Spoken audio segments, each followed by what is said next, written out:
train wreck to spin fire. The NFT analyzer, diving deep into projects. He's the crypto energizer. From remaining coins to tokens, he's got all the intel. Web3 is a tree to show you where to excel. He's got the insights like a digital magician, unveiling secrets of the blockchain with precision. Wild stories from the web, he's always in the know. Crypto community. Good morning, boys. Mega GMs, happy Thursday to you. What is it? February? Wow. It's September the 4th. I see you, JC. Good to see you, brother. I'm going to bring you up in a quick second here. We got a really cool show today, man. You know, we got JC from It's Gloria coming on here in just a minute. I think Adam from Song Jam should be here too. Should be.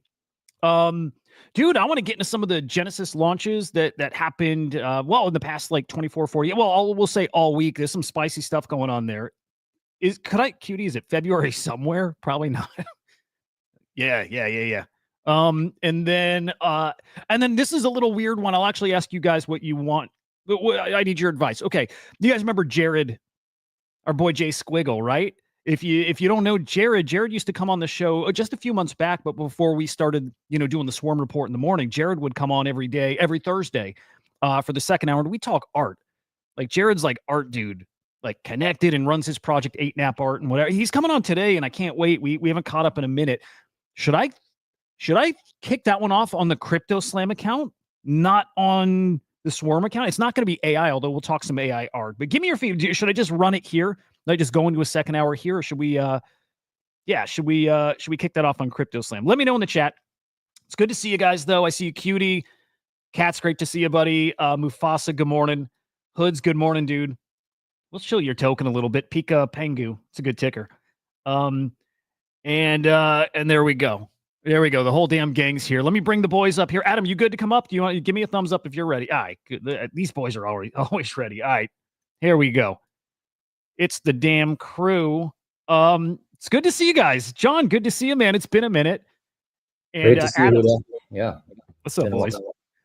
It hit me when I was doing the post for the show yesterday.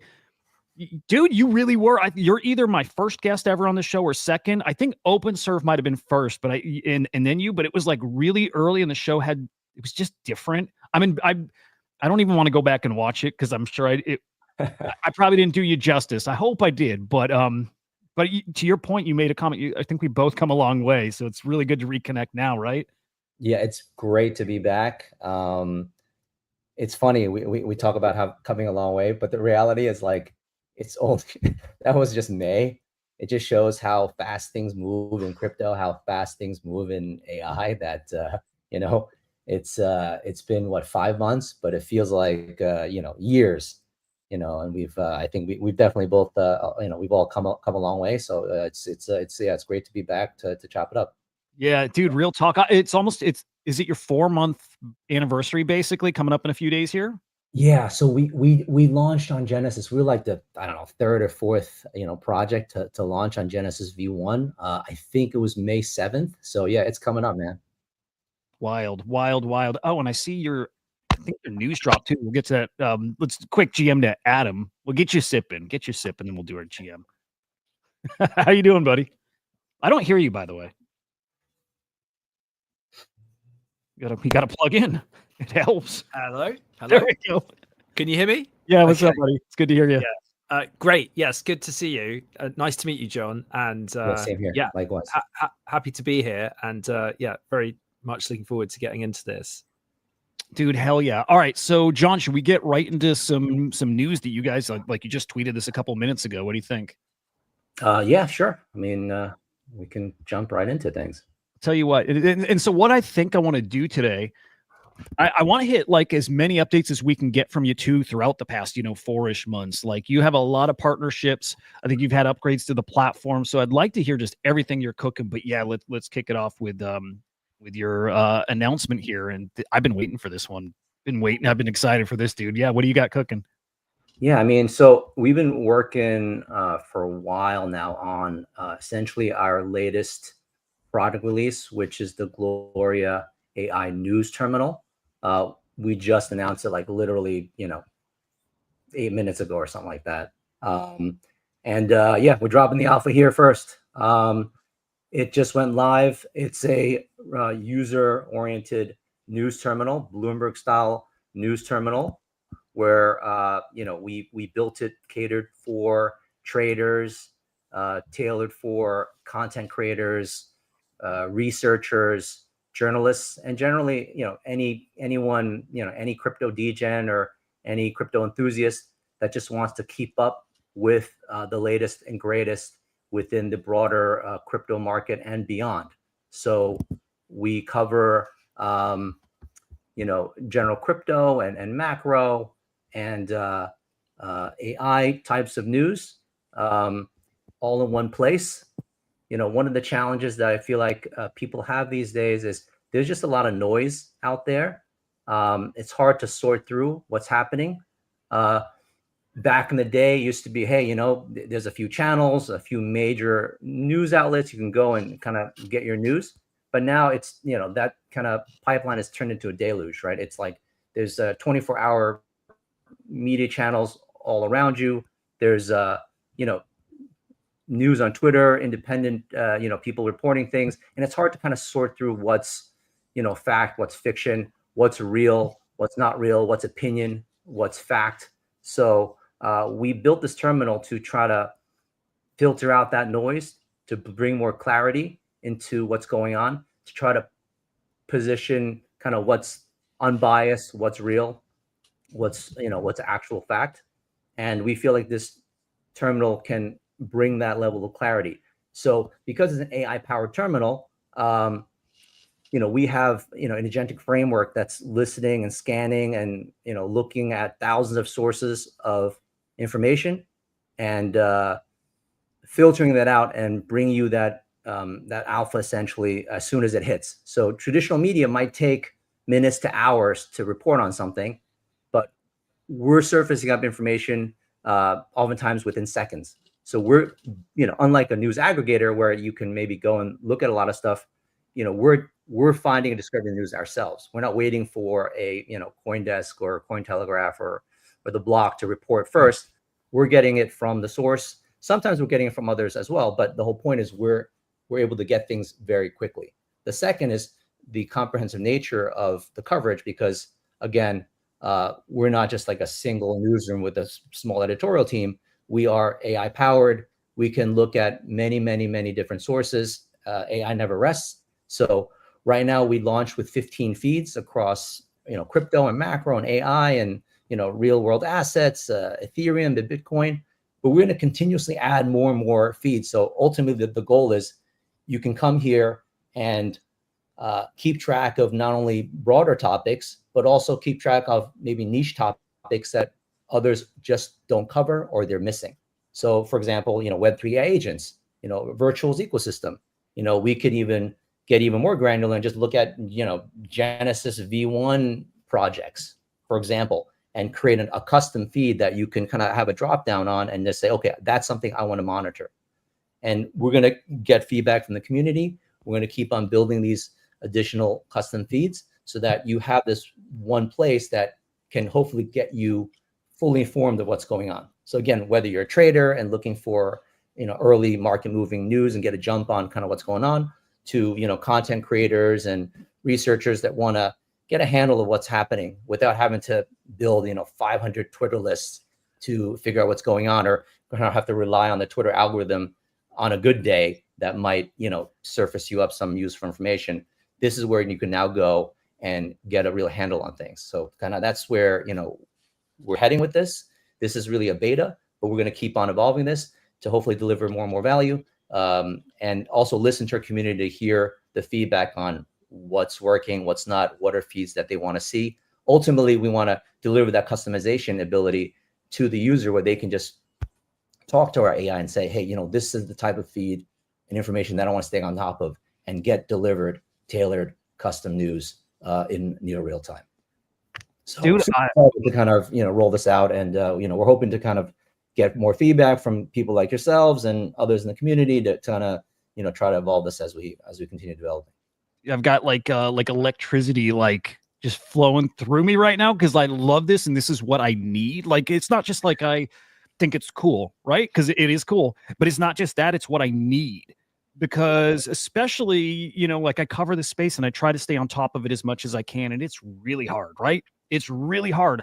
I have multiple websites I have bookmarked. I have multiple people that I follow, and I have to go and check their profiles individually. And I have a list that I built, and I go through this, and this takes me, especially when I don't do the interviews or have our little jam sessions, right? When I'm trying to just keep everybody updated on the past 24 hours, it's at the very minimum an hour of just digging and digging. And even then, I know I'm missing things. I'm hoping the algorithm is showing me the right stuff, right? But it's at least an hour of digging. It's usually more like 2. And I know it does take 2+ if I want to really do it more comprehensively. And it might be more like 3, 4.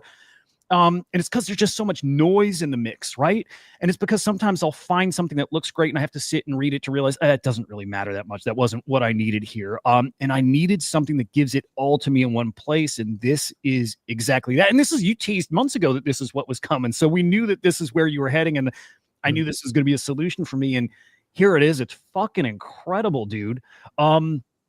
A lot of questions, and I'll even start with, I noticed the bullish, like an indicator on top. Is this like a sentiment indicator that's on each category, or what is that exactly?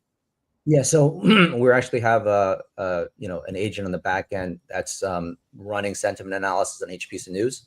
So each piece of news, if you scroll down, you'll see there's a red bar, a gray bar, or a green bar to each piece of news. So this is kind of a broadest sentiment analysis of whether the news is positive or negative. And then at the top, for each category, it gives you a kind of a general sense of how many pieces of news are bullish, how many pieces of news are bearish, and then you kind of get an overall feel. So hopefully this will start to surface up kind of in general whether the market is bullish for a specific category. So, for crypto, for macro, for AI agents, or whatever it may be, it gives you kind of a sense of that.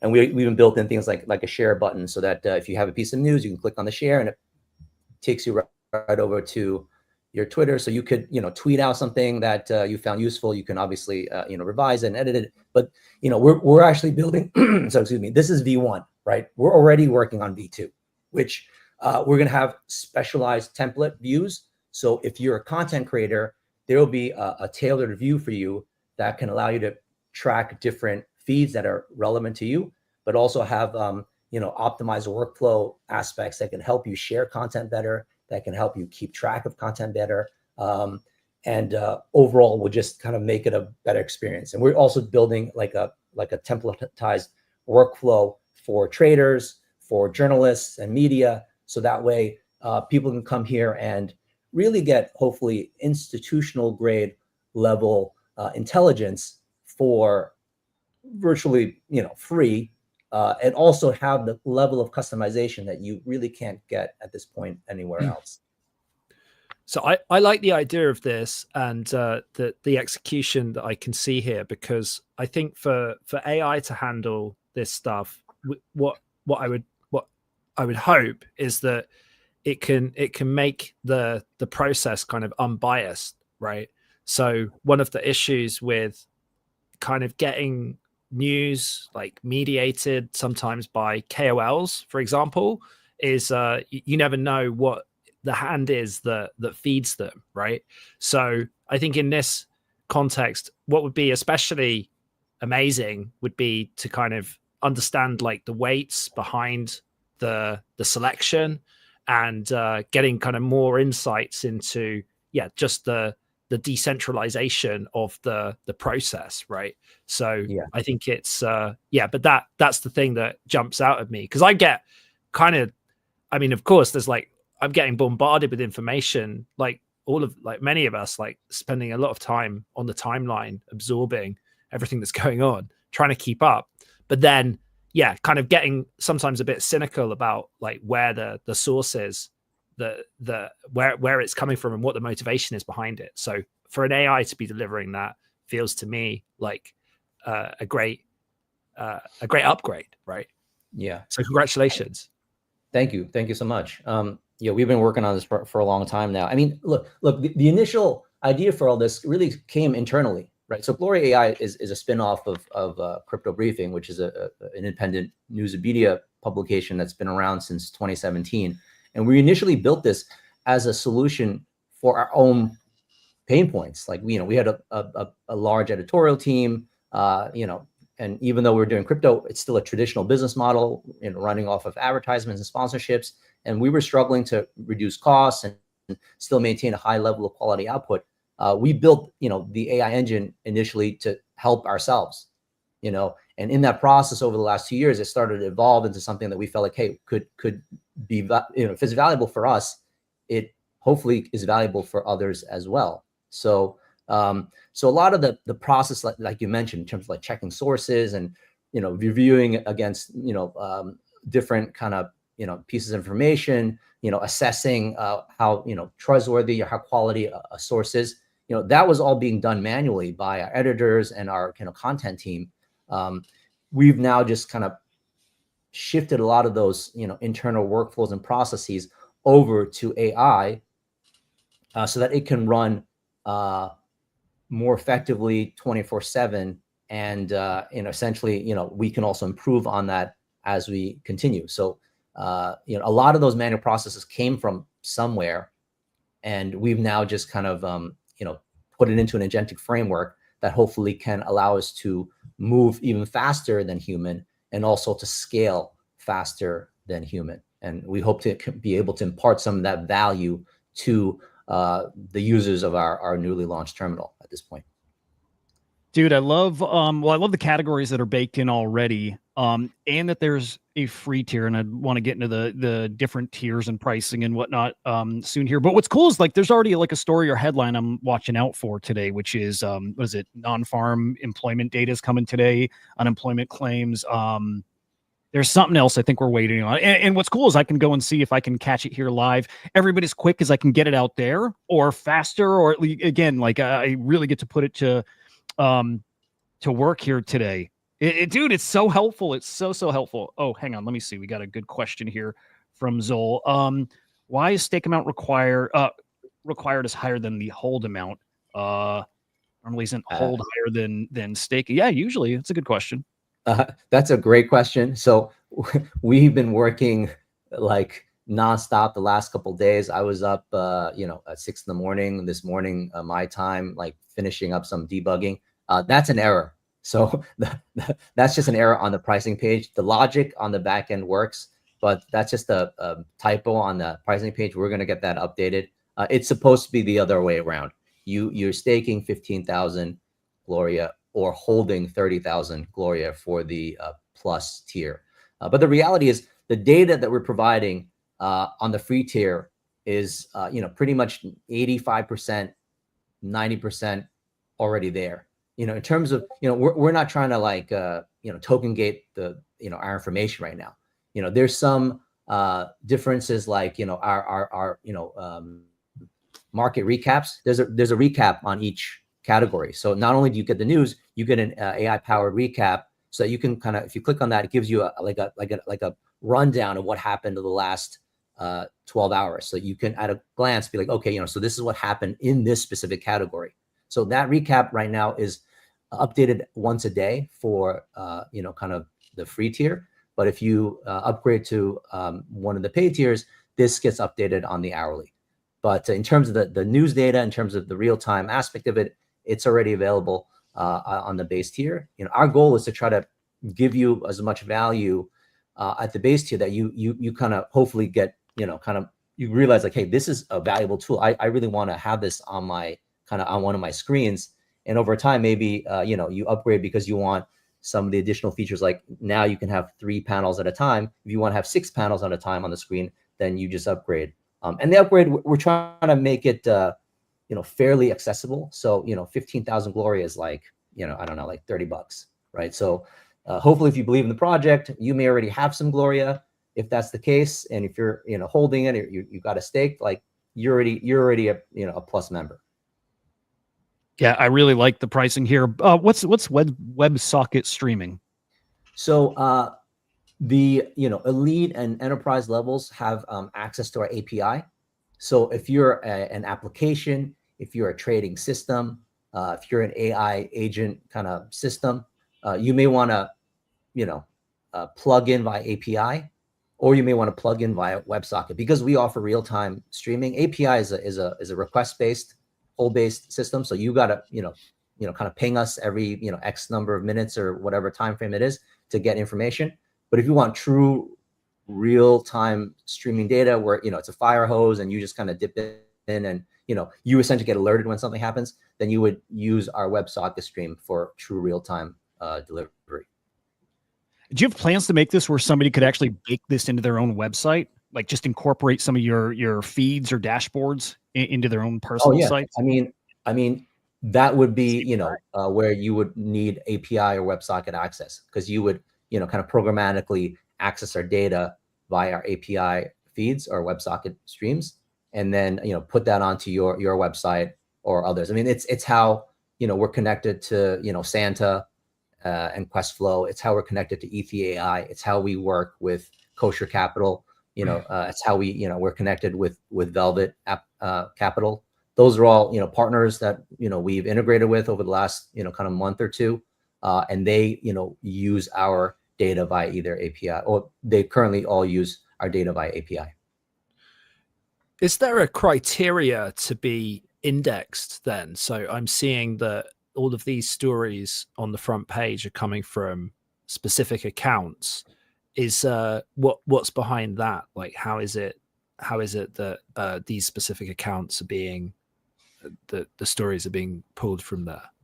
Oh, so like I was mentioned before, our system monitors thousands of news sources, and right now the reality is, because we're essentially optimizing not only for broad coverage but also for speed. The majority of news breaks right now on Twitter. So, we are monitoring a lot of Twitter accounts. That includes, major news sources, Twitter news aggregators, and direct sources, right? Either, important personalities or project founders or project, Twitter accounts. We're also monitoring other stuff that are like actual websites. We're developing a plugin to SEC right now to monitor all SEC filings that once kind of major things like maybe a digital asset treasury company is forming. Like, we're going to get a jump on that and then report on that. So we are monitoring many different sources. For each category, we have our own kind of list of sources that we will potentially add on for each new category to ensure that we are covering as much ground as possible in terms of picking up early signals for information. Mm-hmm. So this is how we're able to kind of surface up stuff as soon as possible. Sure. So, and then is the AI responsible for identifying any of that signal, or is that still kind of a manual process? Oh, that's all AI, right? We have a multi-agent framework. We have librarian agents that are checking the information to see if it's previously announced as news, to curated agents that are assessing whether or not this kind of is newsworthy or not, and whether it's newsworthy or not for a specific category. We have classifier / categorization agents that are assessing relevancy scores to different categories, so that depending on what that news is this relevant for macro, is this relevant for Bitcoin or crypto, to kind of verification agents that are assessing kind of how valid is this information, how trustworthy is the source that's reporting this information, etc. So we've got a lot.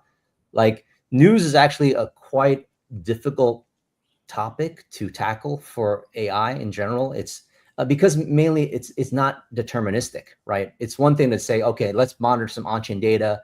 Is this price above a certain threshold? What's the MACD? What is the, those are all very deterministic, discrete values. But for news, it's very subjective. It's like, is this important? Does this fit into this category? Is this really newsworthy? So there's, quite a bit of work on the back end, requiring many, many different agents to make different decisions to kind of surface up information that we feel like is relevant. Obviously, this is all, designed by us, by humans, in order to have the right logic and right kind of assessments and the right kind of workflows. But ultimately, it's many, many different LLMs performing many, many different tasks. Sure. And do you measure engagement on these posts? So that we're not doing yet, but it's one of the things that we have planned. So if you notice on the top of our on the menu bar, there's a little alpha menu button that's coming soon. So there's going to be some more interesting stuff we'll be rolling out. That's in addition to just like factual news that may have a play around kind of engagement and information velocity and other types of alpha that we'll be kind of analyzing and providing to kind of users. So yeah, a lot more stuff coming out.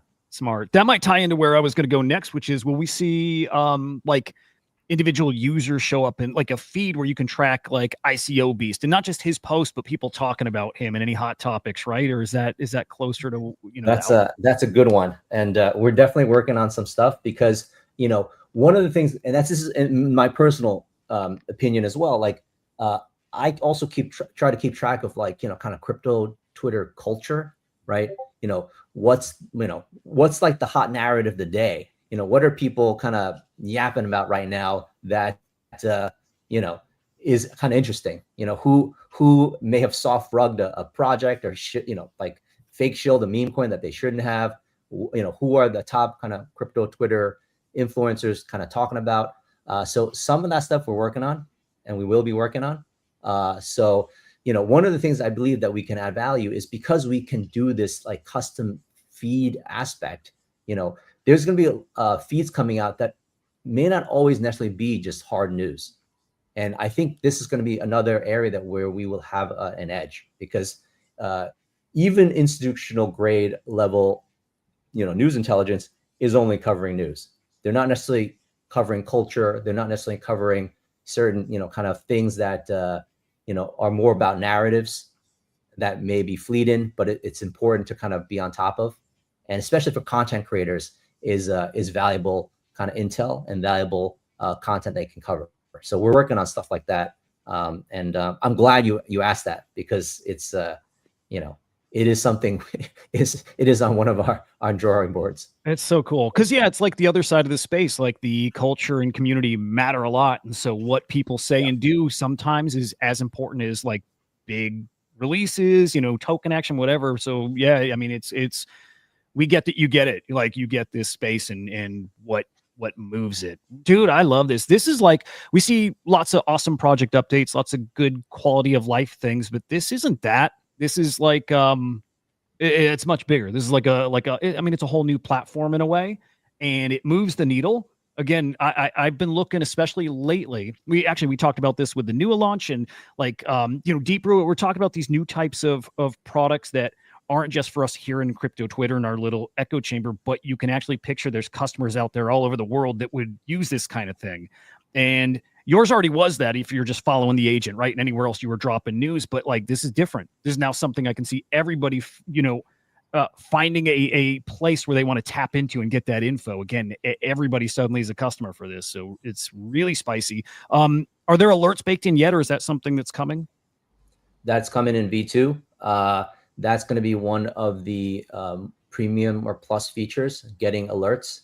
Right now, there's, I guess a bit of a workaround for those that want alerts. They could, join our Discord server, and we've got a lot of the feeds already running live, and they would get essentially Discord notifications for the news that's also popping out. But the platform or terminal itself will have alerts as part of the, the next major release.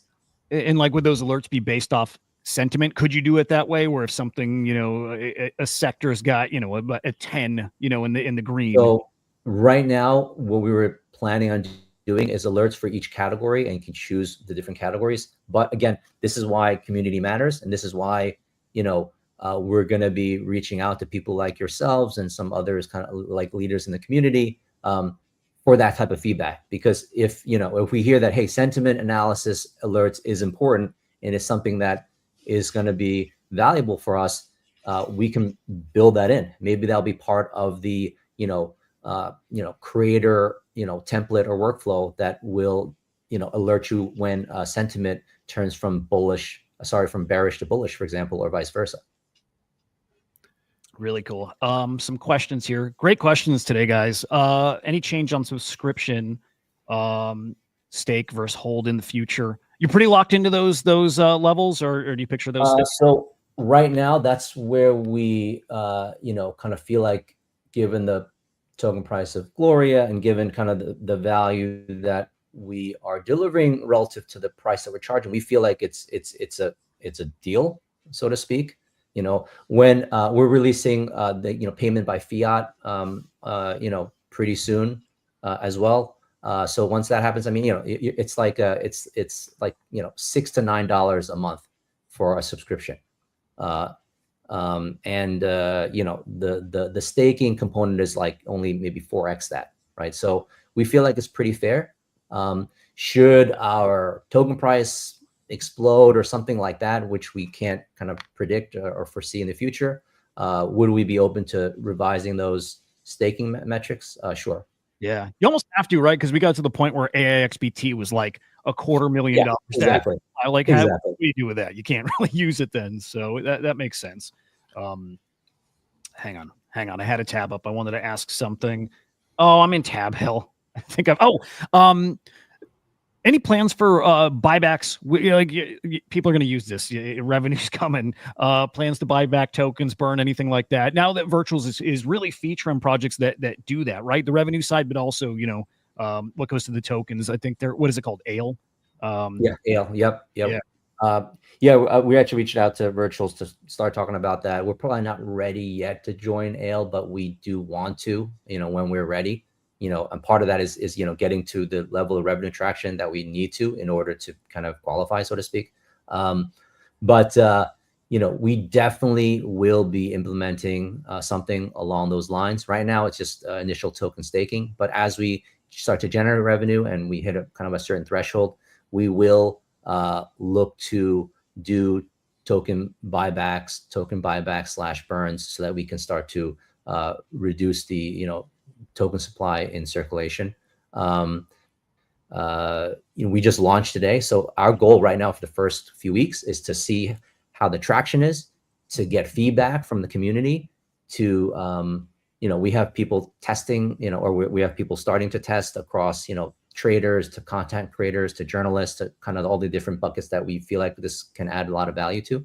And that's our primary focus right now. But knock on wood, hopefully, if we are able to get that traction and we can kind of see kind of real revenue potential for the product, then for sure we will look to implement token buybacks and burns to continue kind of adding some utility and value to the Gloria token. Are you guys leveraging the Twitter API then to retrieve some of this data? Yeah, we have to. The days of, number one, I think the days of trying to scrape stuff is limited. And number two, if you want to build a real enterprise institutional grade product, if you don't, you're just asking for trouble. Mm-hmm. And do you use Game? We don't. No, we okay. Because Game has certain limitation in terms of the volume of information that you can pull as a single project, and also you have to specify specific Twitter handles in order to get data. For us, because we're monitoring so many different sources, and we don't know which source may actually have news. You guys see kind of a relatively clean interface with a lot of news. Like that's like 0.1% of the data that we're sifting through. Mm-hmm. Like it's a pretty large volume, because as you guys can imagine, right? It's mostly noise. Especially if it's like a smaller accounts, or if it's like content creators and non-project accounts. they're not always talking about newsworthy stuff, right? I mean, it might be good content, but it might not kind of fulfill kind of the criteria that we have, which are pretty stringent. So so for us, we have our own Twitter API to kind of do what we need to do. Understood. So like Katz had pointed this out a few minutes back, but like this already gave me news that I didn't know about, right? So I've already got alpha from it, right? In the AI agents section, a new token standard launch, and something about intelligent NFTs that ties into agents somehow. So like afterwards, I'm diving into that because that's fascinating, and I've been waiting for AI and NFTs to start collabing with each other. So but cool, again, this is now a spot I have to put this up on the side and just keep it open and see things roll through. I freaking love this, man. Are you already seeing feedback from the community, like not just here but like in Telegram and in your Discord? Like how's your base enjoying this so far? I got to check because I pretty much put out my tweet and then jumped on stream with you guys. So I haven't had a chance yet to kind of get some feedback.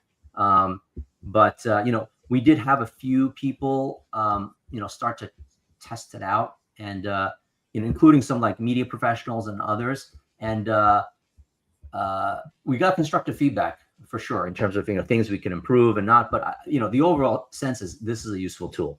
Like people will hopefully keep this up on one of their screens, and hopefully provide them with some important and valuable information. So again, this is just our beta right now, right? We have 15 feeds. Some of the feeds we're still kind of fine tuning and tweaking to get it to kind of be where we want it to be, where it is current versus where it is currently. Our crypto, our macro AI agent feeds, I mean, they're already pretty strong, but we're constantly kind of improving on the quality. And we're working on a lot more feeds. We've got a Web3 gaming feed that's about to get rolled out. We've got one that's covering just around digital asset treasuries, because that's kind of a major focus these days on what's happening across DATs around the world. So there's a lot of other feeds that we're rolling out that hopefully will kind of resonate with the community. And I think one of the other kind of advantage that we have is because we can turn this around quickly.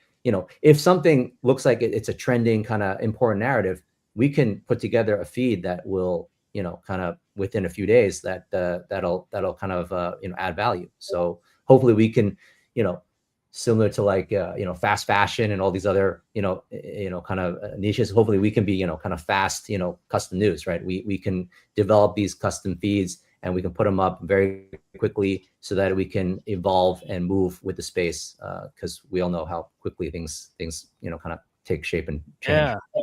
Well, dude, that's a great point. So I guess two things here. What are the most important categories that for you that you want to see added to this in the short term here? Yeah, I mean, so the two that I just mentioned that we're working on right now, they're going to get rolled out, very soon. Web3 gaming, mainly because there's a lot of Web3 gaming communities out there that are, kind of looking for information that we, kind of have spoken to, that we feel like we can kind of bring value.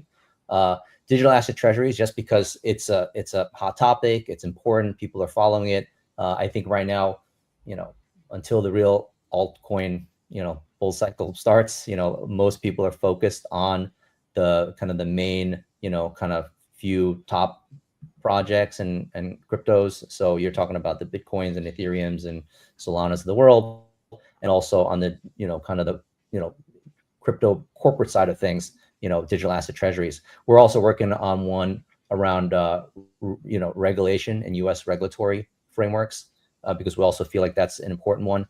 And like I mentioned before, having a real-time API into the SEC and, real-time kind of pulling out filings will help us with, some of those new topics like, DAT and, kind of regulatory stuff. So we're working on a bunch of those right now, and we hope to be able to roll those out very, very soon. Dude, it's again, I'm loving this thing. Do you ever see a day where like maybe a project can pay to get their own, feed on here, just updates from them and their community about their ecosystems? That's a good idea. We've kind of talked about it a little bit, and we actually started developing some stuff like that. So that may be possible. Yeah. To so right now, like if you are a elite or enterprise subscriber, we will develop a custom feed for you. So in a way, there is some, I guess, premium already associated to it on the plan. Okay, so somebody could come and maybe have like a feed that a few different categories are tracked in it, but again, that's just a custom feed for them to use. Yeah, exactly. So it could either be a combination of a few different categories, or it could be an entirely custom category, right? So maybe we can, maybe there's enough people that want a DPIN category, for example, and we would build that out. Or maybe it's a large project in that space that are like, hey, you know what, we want one just talking about us and like our, kind of, partner projects, and we could create that without any issues. So is it partly about, or is there a vision for an advertising model within this, or are you kind of looking more at this being a premium product that is entirely paid for, or what are your thoughts about subsidizing a free tier with ads or? So I mean, right now, because our primary goal is just getting user adoption and traction and getting feedback for our product, we haven't implemented any of that. We talked about a little bit about having a potential advertising model, but if we do that, our primary focus is user experience and having a good product market fit.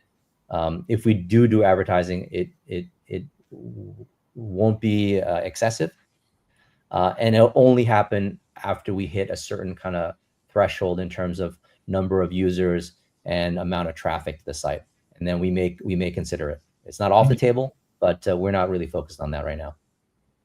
Understood.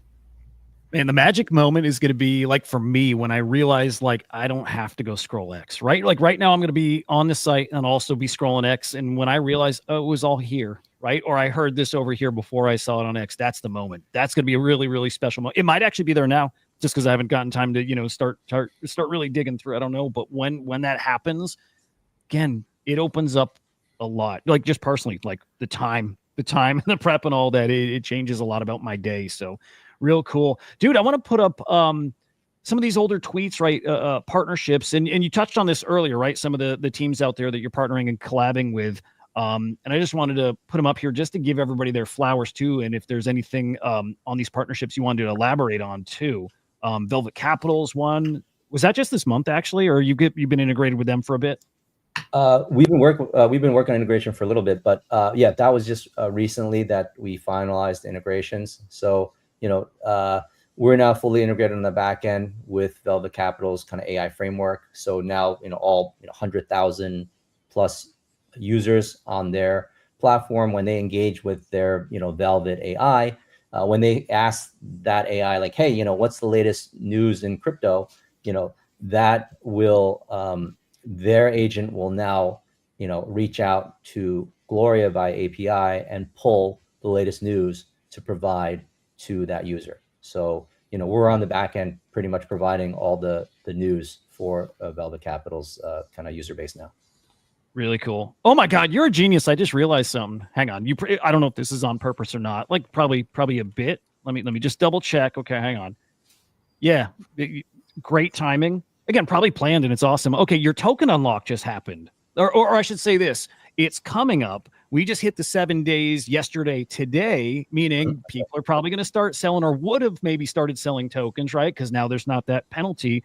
But now you got news that's going to make people think twice. If I were holding a bunch, I would be thinking twice right now about it for sure. Like those extra panels, certainly I would need alerts. No, alerts is probably the biggest thing. I can't wait for you to start baking those in. But dude, I like the timing. I like how I like your game, sir. It's awesome. Again, it just shows you get this space a lot deeply. Thank you, sir. Really cool. Really cool. That's a long time you had that lockup too. Holy cow. Again. Yeah, I mean, again, it just shows how markets change. When we were doing it, that was what people were doing at the time.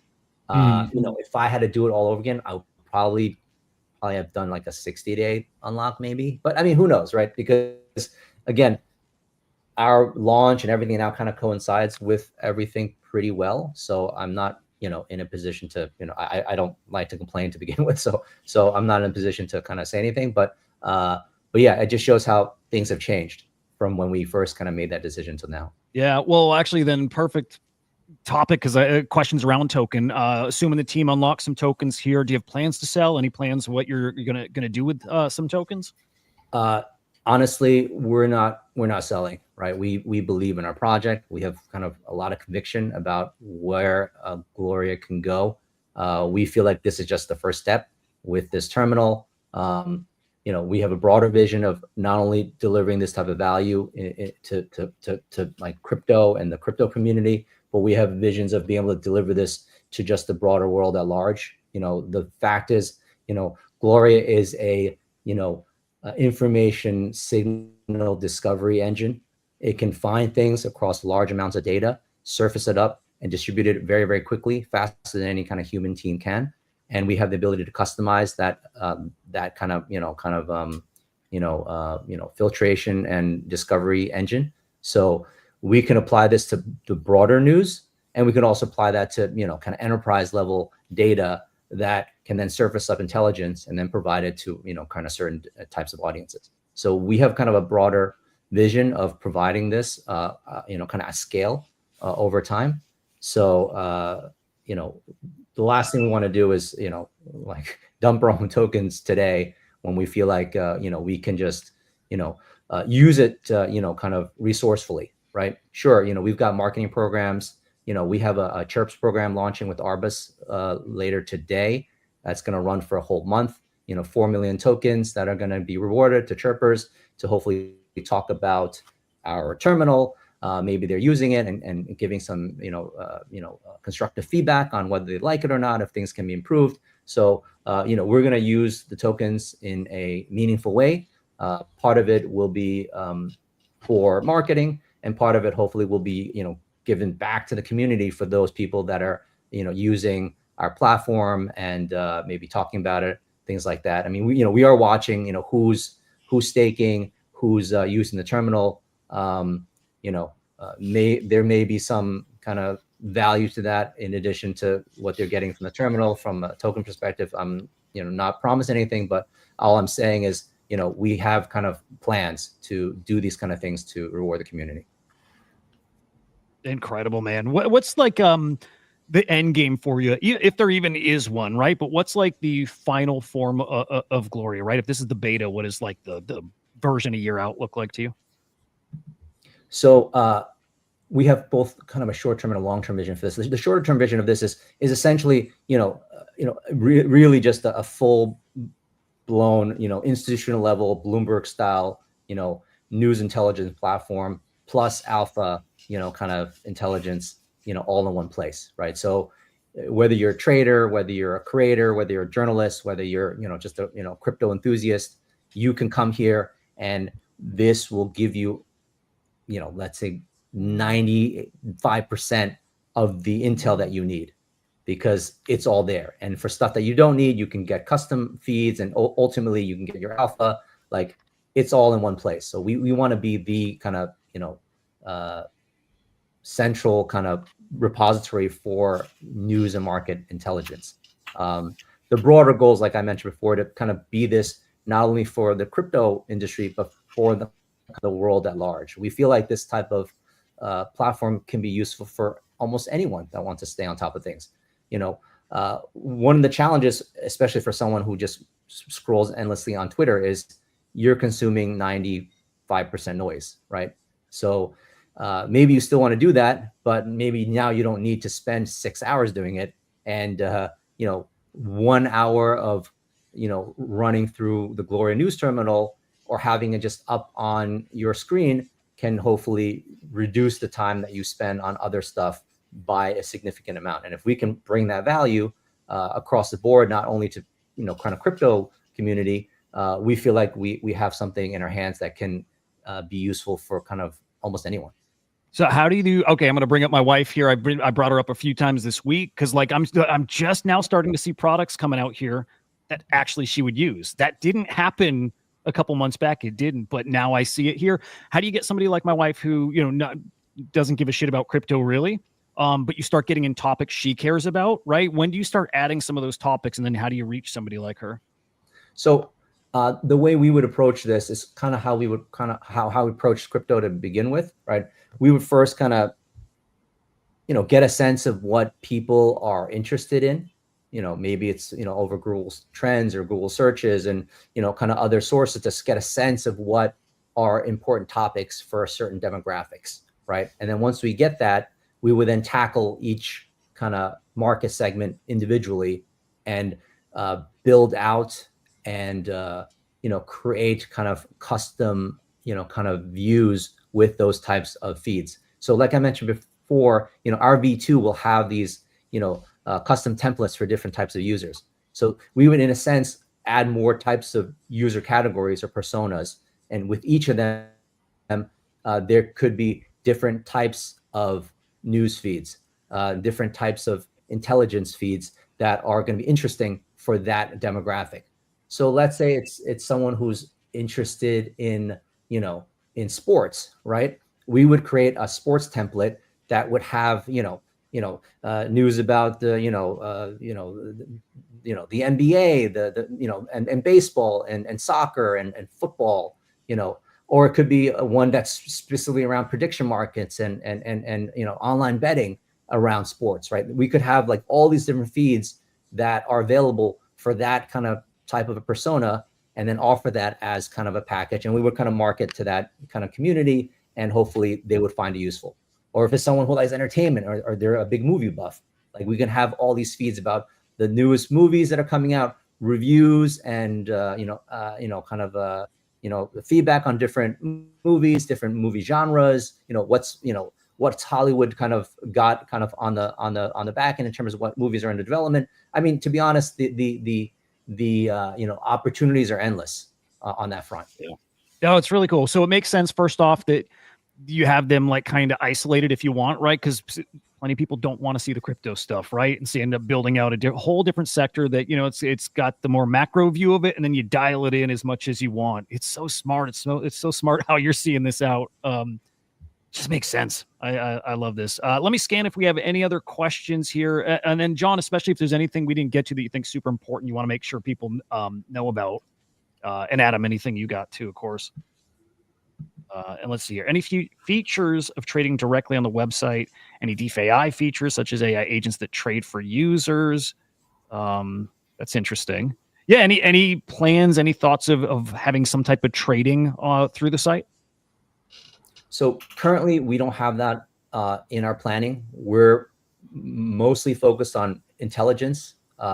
However, again, part of the reason why we're launching right now, and one of the initial goals is to get this type of feedback. If we get overwhelming feedback that, this is something that would make my experience 1,000 times better, and there's enough of it, and we can kind of justify kind of development, we will build it. So that's a larger endeavor that would take kind of resource and time. So that would require quite a bit of kind of conviction from the community. But if we get there, then we would do it. But right now, it's not in our plans as of today. Okay. But Katz, yeah, this is probably due to prediction market trader, whatever, enjoyer. This is probably going to be their best friend, or bake a market, right into the site or something. Yeah. There's something there. There's something there. Okay. And then this is beautiful. Beautiful. And I feel the exact same thing right now, right? Got Katz to stake an agent for the first time in weeks. I'm sure that's exactly what you're looking for, John. And we want to hear, we want people to hopefully share in our excitement, the excitement that we had when we were building it, the conviction that we have that this is going to be a useful tool. But we want to hear it from the community. We want to make sure that we're going the right path, and then we're going to just continue building. I got to say how much I enjoy the free tier, right? So everybody can use it. I don't even have to connect a wallet or do anything. It's just there. I can use it, and like you really get to prove it to people. It's you believe in it so much. It's like you can have it. You can have it if you want more. Here you go. That's why it's our front page. We're like, hey, let's remove any type of friction. I didn't even want to have a homepage that has a launch terminal. We said, you come to us, we're going to give you hopefully value, and hopefully you stay. Is that already your favorite theme, Hudah, the cyber theme? Dude, okay. I'm going to make you both puke probably right now. Probably out of these three, yes. I swear to God, I use light mode on everything.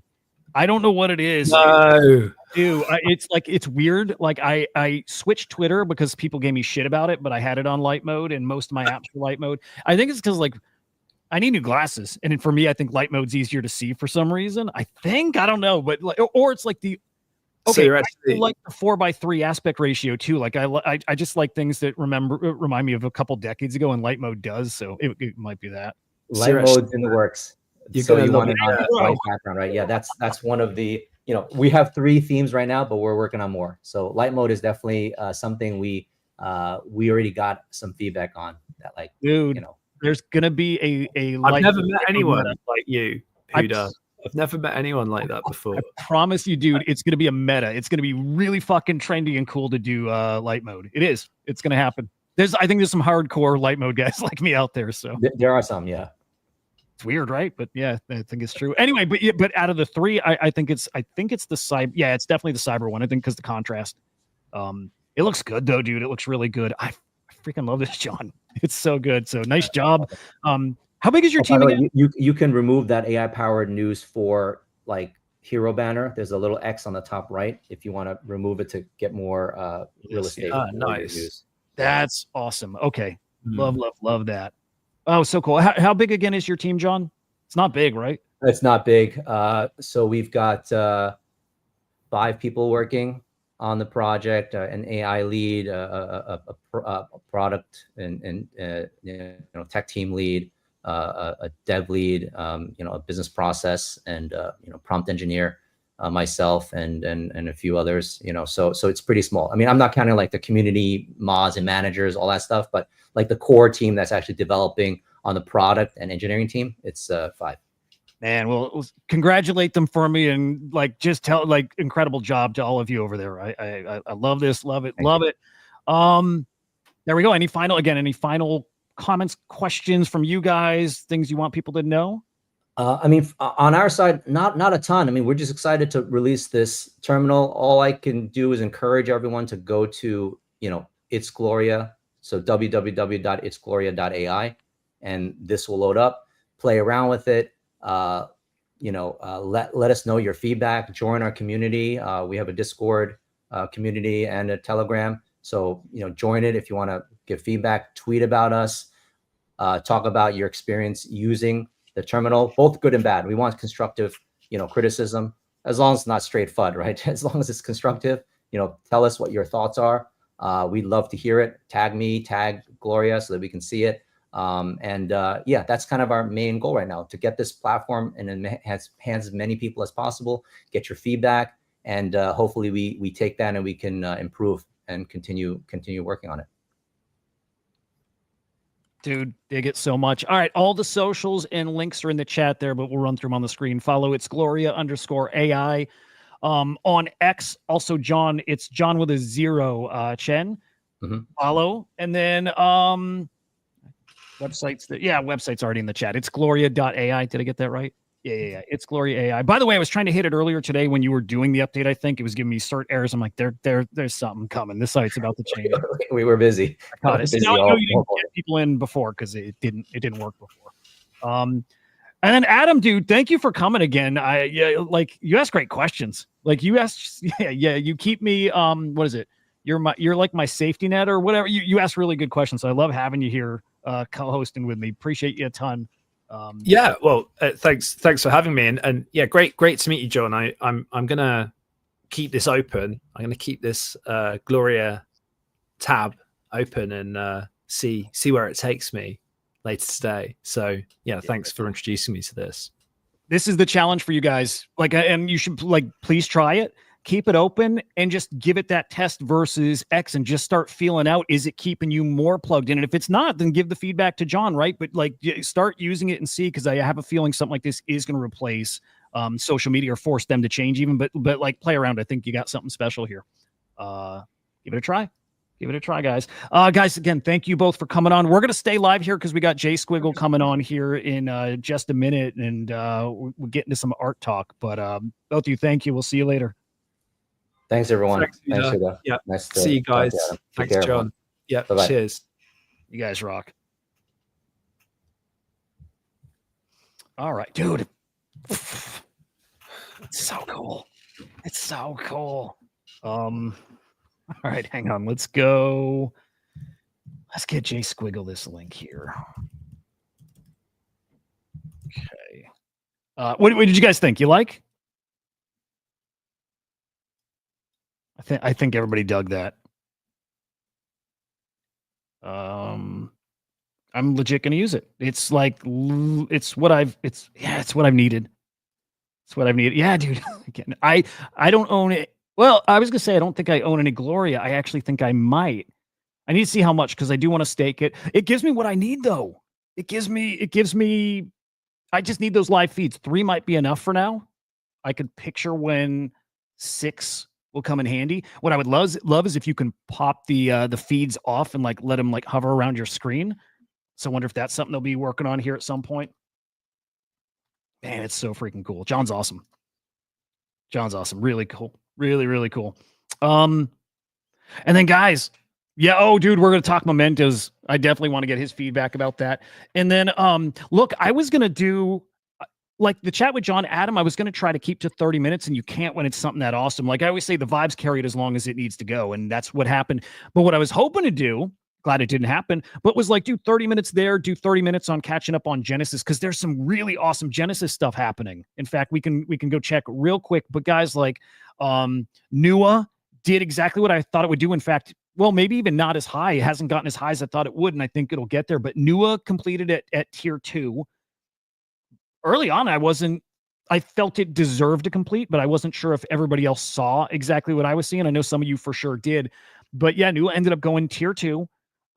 It got to like a 1.89 mil FDV. I think it's going higher. I feel pretty confident it's going higher than that. And then we have FYI that I think is completing like nowish. And that thing is going to cook, and I'm really excited to see how much it cooks, right? Like we're going to get a good feel for what this market wants to give us. I always say that. What is this market going to allow? Because like your predictions don't mean shit in certain market conditions. And so what does this market want to give us? Will this give us a token that can hold a 20, 30 million FDV? Or is it going to give us like that 5, 10? We don't know. We don't know till they happen. And so we're watching. We'll peek at Nua real quick here. Let's see. Finney just went live. And so it's just, it's $100 to access Elite. That's a good point. I should probably get these tokens in now. Again, so like for their tiers, I love their pricing. I love that it's super affordable. For me, like that really, really is awesome. For Elite, the 6 dashboards, I want alerts. I really want alerts. So whatever category alerts goes in is the one I'd probably want to make sure I can get to. I don't need the WebSocket, whatever thing. I don't even know what it is. API I don't need. Although I could go vibe code with ChatGPT, I hope, and maybe build out something that I could use this on. It's awesome. I would love a custom feed, though. If I say I want to keep up on AI agents and the AI just broader, and I want to keep up on macro, and I don't care about RWAs, although you should right now because RWAs has suddenly become like the meta, these Pokemon cards, whatever. Like, probably want to keep up on that. But maybe I don't want to see anything about Hyperliquid, and I don't want to see anything about Ondo and Ripple, which I kind of don't. Then build out a custom dashboard and then say, hey, and I also want to see tweets and stuff about this dude, like our buddy Jay Squiggle. I want to see everything about him and art blocks and everything. Like, right, custom feeds is freaking awesome. Oh, dude, I love the site. Yeah. I could geek out over that for a while. It's a legit product. All right, we got, dude, I miss this guy so much. Hang on, let's do this justice. Man, here we go. That's my boy, Jay Squiggle. Dude, welcome back to the freaking show. And I don't know if, no, you've come on, I think, the Swarm Report version of this. It's all the same, right? But I think maybe you've been on this one before. I don't know, whatever. Welcome, dude. It's really good to have you on here. How's the audio, dude? I had to go through Bluetooth because I'm doing first grader drop off. Oh man, it's always something there, huh? Yeah, it's great. It's great. Good, good. Yeah, no, dude, I'm excited to be back. It's been a hot minute. Probably like right at the beginning of the summer, I think was the last time you were on, right? Like right at the start. Yeah, it is. That's correct. You minted a new family member, and then Yep, I cool. completed How's the that going? triptych. The triptych's complete, the family's complete, and it's been awesome. Honestly, it's because it's our last child. It's just been a little bit more present, and with all of the fam, and just kind of like enjoying the completion of everything. So it's been a dream, to be honest. If you can't tell, I'm at a little bit of a loss of words because it's a little bit surreal. It's exciting because everything's complete. It's sad because it'll be like the last child. So just the mixed emotions, but it's been fun. I get it. Something hits different with the last one when you just know that's kind of it for that phase, right? And you get to enjoy the next 18 years, well, forever, right? But the next 18 years have got those phases too. But yeah, it is like the end, and it comes out of nowhere, kind of like it's coming, but then there's a moment where it just like hits you too. I get it, dude. Enjoy all the moments, even the shitty ones too. Like because they're gone all of a sudden.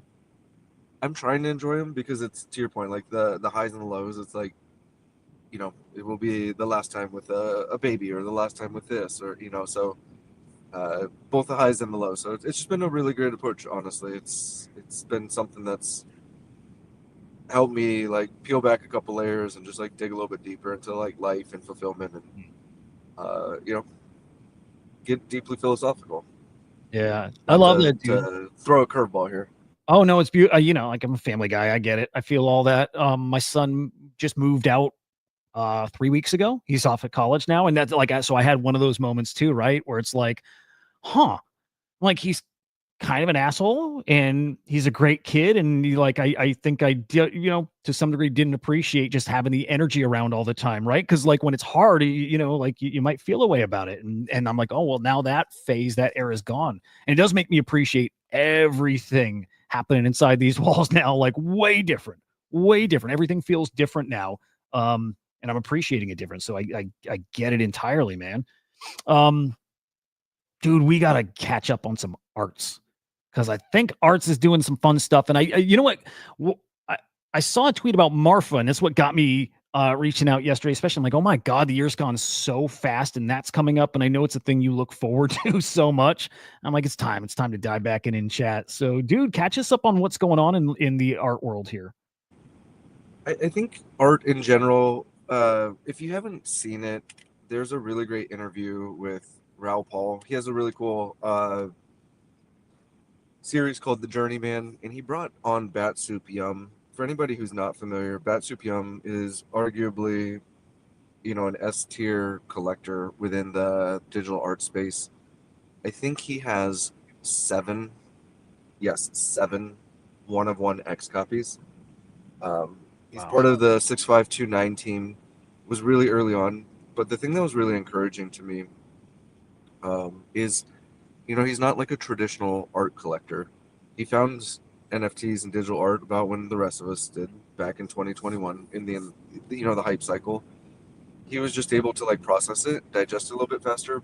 But the point being is there's a really great interview where they kind of go over the state of art, and you just have two big brains free flowing and creating a really great synopsis of where we are today and what this looks like.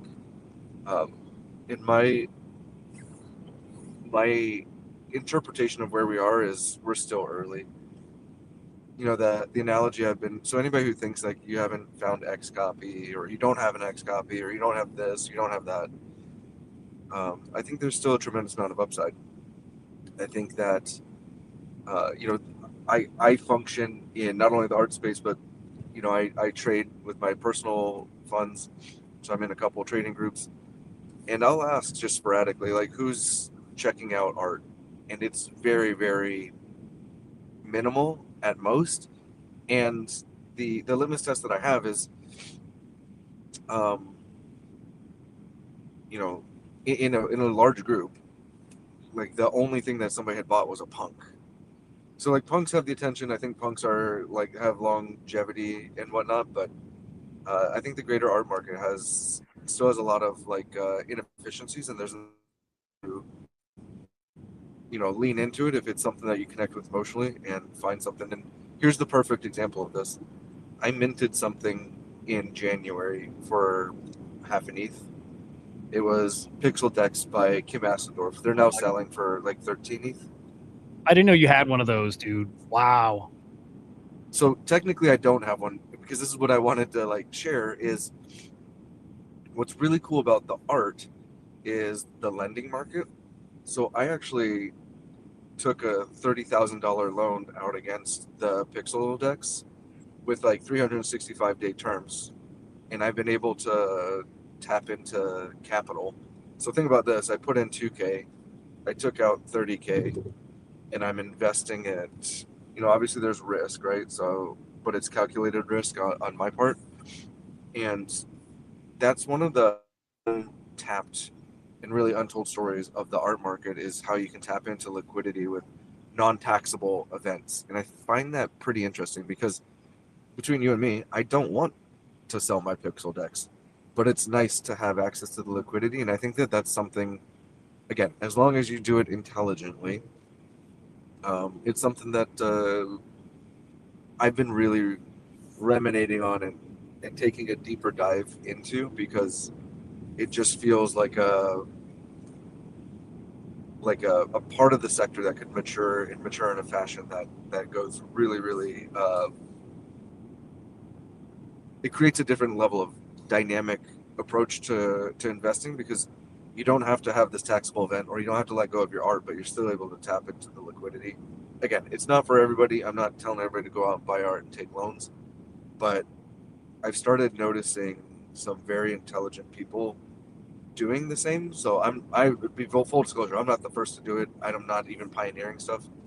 I'm not even copy trading, but I am observant of what's going on. So it's a little bit of it digress a little bit, but it's a really interesting dynamic when you're able to hold your art and still tap into liquidity. Smart, dude. I saw a tweet and I bookmarked it. I hope, whatever. But it was a big account saying, imagine not doing that, right? Need a little breakdown of like the benefits of it. And I definitely see like a different class of collector and trader that plays it that way, that uses the art and then the financial side of it that way. It seems so smart. And you've been telling us about it for a while, and it seems more than smart. It seems like something people should be doing. Probably should be doing. It's fascinating. Think about this. There's an outstanding offer on an Xcopy 101 that sold, and somebody literally bought an Xcopy 101, took a loan out against it with long duration. Here's my thing: it has to be long duration. Like there's 30-day loans or 60-day loans. My brain doesn't work that way. But like somebody took a long duration loan when ETH was lower in USD, bought ETH because all this stuff is on the blockchain.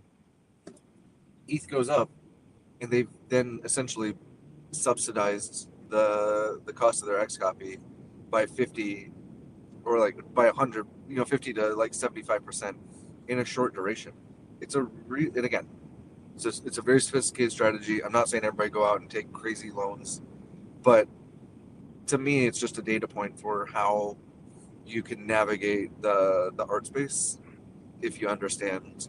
And on the flip side, you can do lending. I mean, the lending is being done at like 20, 15, 20, 22%. So if you just want to take a back seat, there's an opportunity. You have to actively manage it, but like to earn 20% on your money, because the states are so inefficient, right? So it's it could go both ways. And I know people who are doing the lending side and making just an absolute killing. Yeah, it's so cool. By the way, you got the Pixel Deck. I mean, like I was. Why did we dive into art in the past few weeks? The Modest drop. We some of us got into that Modest sale a couple weeks back, and then we were Can just talk about Modest. Please, yeah. Because some guys here are new to Modest, and also again got into that drop. It was awesome. Also, like, this is random, but Delta Sauce is just holy shit, his come up over the summer especially, but it's magic to see it. He came on this summer too for, what was it, his last drop? I think, yeah, dude, awesome to see. He's such a good dude. Yeah, let's pull up Modest. Let's pull up. While you're bringing up Modest, I'll say Delta is amazing. Anybody who's not familiar, Delta Sauce is an AI artist. I still have some of his issues pieces available for private placement, so short plug there. But yeah, it's been really amazing to watch his ascent. He's somebody special, and you know when you find like somebody who has like great art and a great human being, like to me that's like the happy spot for potential price accumulation. I see so much potential with Delta, and he's just such an amazing person. Yeah, that's a good plug, by the way, just because, like, again, guys, he's a guy on a different trajectory. And you could see that coming for a long while too. But yeah, he minted the Issues collection through 8nap Art. That's Jared's platform here. And like he's saying, he's got some of these still that are, reach out and they're for sale. So definitely worth reaching out if you're interested in collecting. Just a phenomenal artist, and especially with the AI stuff, excites you a little different. That's what you're looking at here. Really cool, man. Yeah, I mean, there's a lot to catch up on, but I was talking last night. I won't say who, but like a very, very, actually 2 nights ago, to a very large collector about like the potentiality of AI as an investment vehicle and the pricing inefficiencies, and he's just so bullish on AI art. We can double click on that at another point, but yeah, it's would be cool to do a whole huge AI art show. I would love to, because there's the interesting thing about AI art is there's so many inefficiencies, because one, it's across multiple platforms, but two, it's just so diverse in its offerings. You have people using different diffusion models for like post photography stuff like Rope or Alcon, and then you have like somebody like Delta using Midjourney and Redrum using Midjourney. Like the tools are just so diverse and varied. It's really interesting to see like the diversity within like what we call AI, and then to go into like, I mean, even somebody like Pindar who's doing like GAN art and like really leaning into like his Reflections series and creating custom models. It's all over the place, and it's a very exciting thing. And my general thesis here is AI is going to be part of our future, and it's a very obvious thing. And I think that the propensity to lean into art derived or with AI as a tool, I use it like this. Like AI, some people joke on AI as a tool, right? I'm going a little bit of a divergence here, but to me, let's put yourself in like 1600 Italy, right? You're in the middle of the Renaissance. You're carving up your marble, and somebody comes by with, canvas and acrylic paint, and you go, "What are you talking about? This is not a real art form. This is bananas. We've always cut stone, right?" Well, guess what? AI to me is just that tool. It's disruptive. It's foreign. You don't understand it, but it's allowing some of these creatives to process art and their creativity to express themselves in ways that maybe were unavailable previously. So really, really interesting dynamic there. I love when like, there's something special when people get defensive and like scared and try protecting their craft because of this other thing is such a threat and it's cheapening what they do and whatever. I'm like, aha, that's something to pay attention to. It always is. It always is. So yeah, the AI art stuff is it's incredible, and it took me years. Well, yeah, maybe that's safe to say. Maybe not years. It was a challenge for me to like understand and appreciate it. As far as it is a tool, it's not like the output is not necessarily well, it is, but whatever. You get the point here. It's a legit crazy new disruptive tool, and pay attention to AI art. If some of it doesn't click, it looks so much better now than it did, a couple years back. Maybe that's the point. It was more challenging for me to understand it back then. Way easier now, but definitely be definitely be paying attention to AI art. Just like, and I think getting to understand it is like, because I'm a big fan of something called a line draw, which was it was done pre, I'll call it NFT protocol, and Fellowship, who's a great platform, brought it to the blockchain. And there's I forget what university it was, but oh man, why am I drawing a blank? It starts with an E. His name, Elmon. You know, he did the first ever text to image as part of his PhD thesis, and like then it was discovered by Fellowship, put on the blockchain for documentation. So it is this like retroactive mint, but there's something about like the immortality of this AI and documenting the first stages of it that like you look at it and it reminds me of like a Lost Robbie, where you just look at it and you're like, this is really bananas. This looks horrible. But I got it. But there's something special about it. Hey, can you give me like 2 or 3 minutes for a drop off, and then we'll deep dive into Modest? Yeah, sounds great. So we will flip over. Sorry. No, you're all good, man. You're all good. We'll flip over to Genesis and take a look at Finny and how it's doing. And yeah, there is some drama out there. We'll see if it's already like beef is squashed or settled. Yeah, it sounds like the AI Rocket team or their pre-sale buyers didn't get their tokens. Like they didn't get it right away. Like that. This is all happening now-ish within the few minutes since this TGE happened and the little whatever FUD whatever was bubbling. They might have it by now, so we'll dig in and see. But yeah, Finny is live. Again, the lockup on that token was just 7 days, so immediately you can trade it. You can trade it. You're not going to jail. You're not in timeout for 7 days here, which is awesome. Poor Nua. No, Nua's looking great. Yeah, I knew it was looking pretty great. But we're going to look at Finny. Hang on. Finny AI, the incentive to hold and stake, guys, is the Cryptos token that's going to be coming. And I also think like just more Finny tokens drop to stakers. I think they've been saying that too. We're looking at a 5.6 mil FDV. Strong.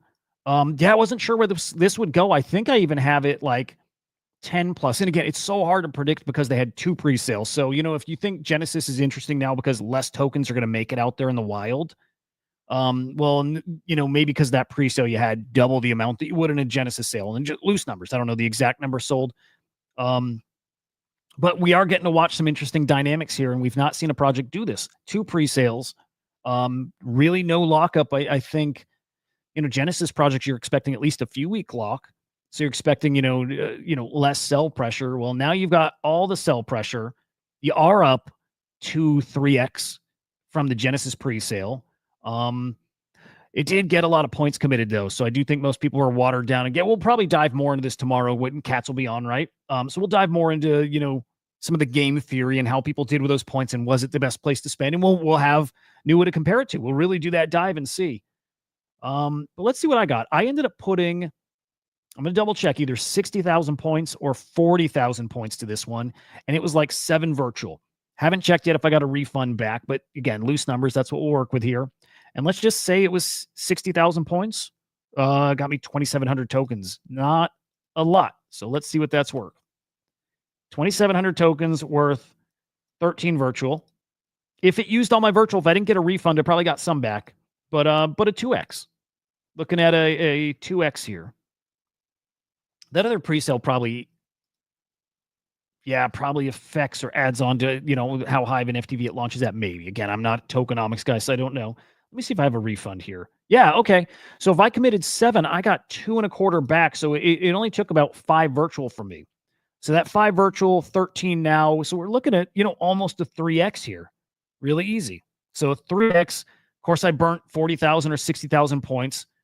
I was really bullish on him yesterday and the day before. Still am, by the way. The bullishness didn't change, but the value per point is really what did change. And last minute, I'm like, maybe, like some of you, like I think had planned to not go in at all on the Genesis launch. And I'm like, maybe I'm not going to do any there. Maybe it's all of it's on Nua.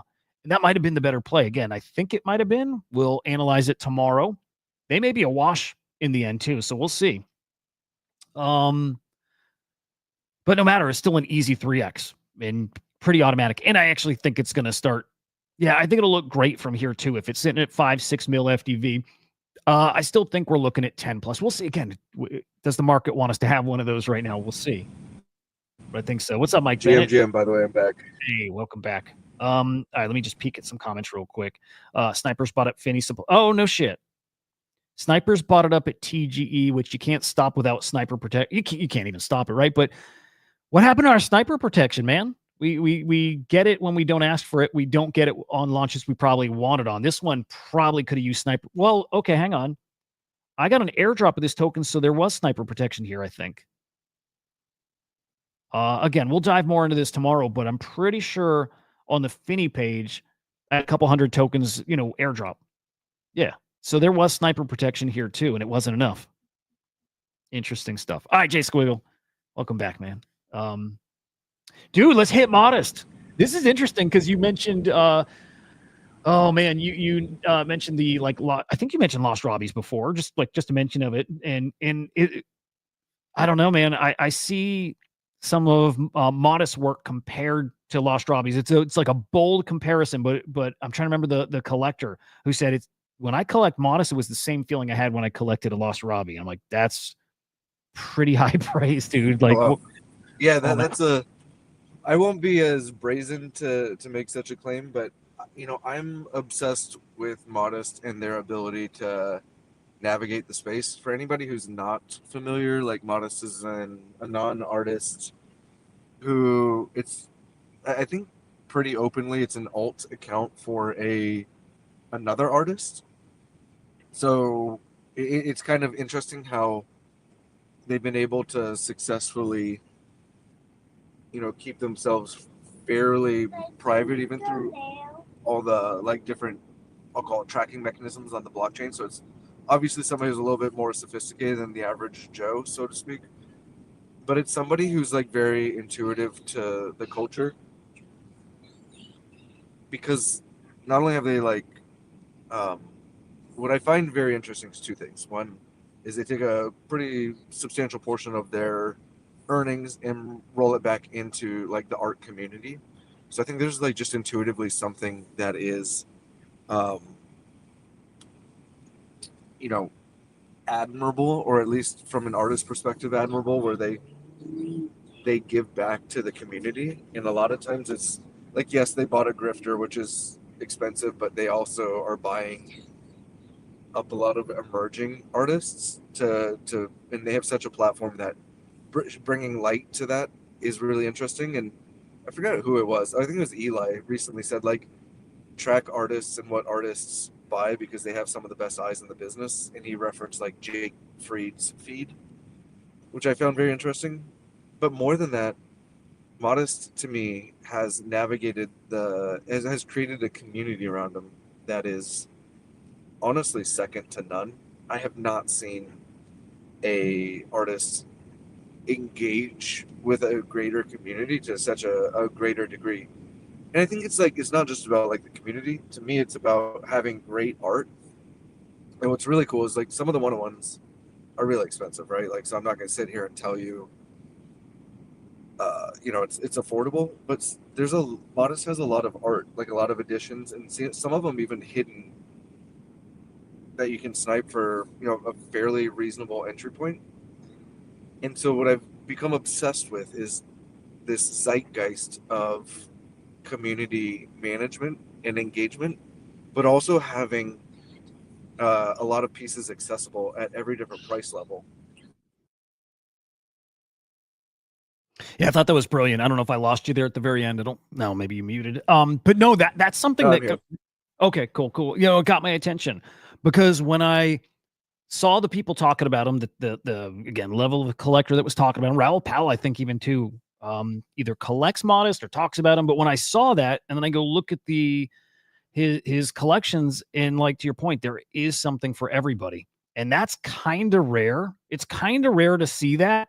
And maybe part of that speaks to how early it is in Modest journey. He is he's been here a couple of years, but he relatively new. And also that's it's also another part of it's so impressive what he's done in a short amount of time and built up the collectors he has. But yeah, I mean, the fact that I could go and buy a Modest piece for, I think even under 0.1 like 0.0. Yeah, we see here 0.05, 0.0. Well, mementos are 0.04, but like, you know, his editions, I don't know if he does every days or what, but super affordable stuff, and collected if you love it. But also collected if you think he's got a really interesting future, and you know how some of that gets priced if somebody starts getting to that next level. I look at ACK now, right? And yeah, you can't afford well, some of this. think about this is like, so like I'm obsessed with ACK's great color study, so I'm glad you kind of bridged to that. That was like a burn to redeem, and you know, like back when that was kind of like the alpha, or at least what was in vogue at that point in time. And I thought it was a really interesting way to like not only engage the community, do set collecting and things of that nature, but now you're seeing this with Modest and Mementos is one thing that I'm like really like. Full disclosure, I have 10 of them. I'm along for the ride, if anything, just to be a student of the game and understand like what uh, you know, some of the dynamics that are at play.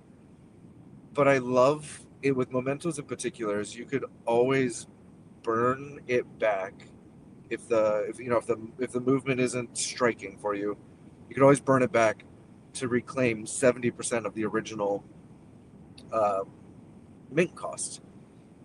And I thought that this was kind of genius because it caps somebody's downside. So even if you spend 0.4 on it, I mean, what's 0.7 of the original mint cost? I think it's like 2.02 something. Like you can participate in this adventure and have really low downside risk. And just the general outline that Modest has published is like some of its IRL experiences, which is interesting that it's popping up in Marfa. But then there's also like burn to redeem editions, or you know, who knows what is going to be dreamt up. And I found like, because for 0.04 ETH, it's a pretty accessible way to be able to participate in the ecosystem. And I think it's just absolutely, if executed properly, it's absolutely brilliant to widen the base of collectors and really activate the collector base into actively participating in a way that's like meaningful to them. Like he's allowing each of us to have a narrative develop in our own heads that's unique to ourselves and special. Like what he's doing, or what they are doing is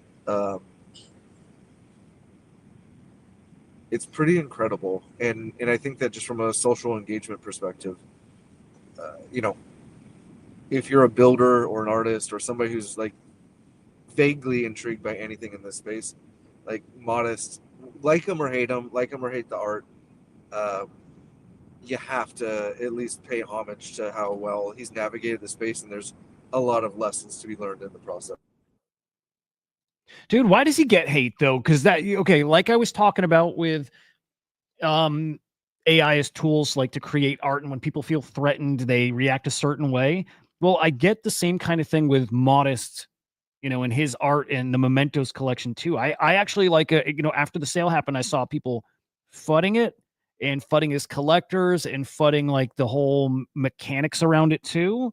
And I took that as like, I actually got really bullish here and then. I'm like, okay, I see that sign. I think people feel threatened. But then, you know, like people are saying it's too many, and the, you know, it's like a scheme, it's a pyramid scheme and shit like that. Like where does the FUD come from other than what I'm thinking? It's like people feel threatened for some reason. Dude, well, I think it is threatened, but like, why do people FUD LeBron James? Myself being one of them, right? I think that it's unfortunately some level of like human, um,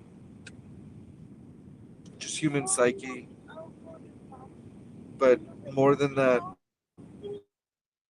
I think it's you know, if you think about, yes, Modest's first mints are like 2 years ago, but he's really had kind of like this meteoric rise in the last about 6 to 12 months, where he's kind of invigorated a newer, finger quotes, newer collector base. And I think that's, again, my option or my opinion, my observation. I think that You know, some people look around and say, why not me? But one of the things is like when you dig into Modest, like it's like they're a true like observer and participant in like the Web3 ecosystem. Even so much so that he's outwardly said he's going to create 3 pieces of art a day and post them. Not that he mints them, but just as a commitment to the craft. And I think that there's something admirable about that, where there's a lot of vulnerability, like where people are going to shit on your art, and then some people are going to lean into it. But you know, the whole FAFO concept is something that's being leaned into by Modest, and it's like, I here's a big alpha that I tell a lot of artists, like, you have one of the access to one of the best tools in the space right now, and that tool is X. Put your art out, see what people resonate with, see what people are like loving. And Modest is doing this. It just takes a lot of courage for somebody to like get this negative feedback and kind of like let it roll off your back and not let it really affect like your craft and what you're doing. So I don't know. I think the hate is multifaceted, but what you know, and some of it's warranted, right? Like, it came out of nowhere. He's an anon. He's openly, you know, got an art and somewhere else, but like, you know, so people can hate on like, why are you hiding behind this anon? Why are you doing this? But the reality to me is they're navigating the space like anybody I've seen in recent times, and I think that there's something to be, you know, not to sound like a broken record here. There's just something to be observed about this. Like, he's ignited the passion and made, in my opinion, collecting fun again. And there's something we should all take a lesson away from this. It kind of reminds me of like, you know, a Bitcoin maxi, you know, like when people just like hate on everything else and it's like, this is not whatever. And it's like, you're right. Maybe Bitcoin is like the best financial instrument, but you know, that doesn't mean that it's the only blockchain instrument. There's a lot of other, you know, amazing things happening around it. And that's what I see with Modest, is he's igniting some of these thoughts around like, what is it to be art? What is it to be like a digital art artist? And challenging some of those status quos that people have seen over the last 3 years. So curious to see where it ends up. Dude, you said, fuck, I'm not going to remember exactly what you said, but it caught my attention. I don't know. I might have even misheard it, but like, do you think Modest is like another like already established artist that's just like doing this on an anonymous account, like a different style of art? I think it's fairly, I think it's pretty open that it is somebody else's account. Now, whether it's an established artist or just an artist in the space, that is, I'll call it the rumors that I have heard. That makes it fun. I like that a lot. That's always been like a fun side of art too, because I've always assumed that people should just assume this, that there's like big artists that have totally separate anonymous accounts and they mint stuff on platforms that you probably bought something. Like, there's a chance you've all probably bought an X copy on like, I don't know, fucking Zora or over on Tezos somewhere. So like, look, it's just an example, but there's a chance you have, and then just plug in whoever your favorite artist is or some of the top ones. Like, there's a chance. There is a chance. I mean, ACK just publicly stated it. Like, I forget if it was on Super Rare or where, but he like minted stuff as like not X copy, kind of as like a joke for like glitch artists. Huh. And so like literally there's an artist out there called Not X Copy, but that Not X Copy is ACK. You know, I mean, did he just announce that? I've known about it for a while, but it was public. He publicly stated it, I don't know, in the last month or two. Dude, I love that so much. I think that's so fun. It keeps things exciting, right? So, I should have another outlet. And I just think that's what's like really intriguing about this space is like, you know, and the reason why it was, I will say this part was publicly, like, I don't know if you know, but there's like an art troll named 787. Really, really funny content. He's funny as shit. A great follow. Yeah, if you need to like art comedy in your life every once in a while.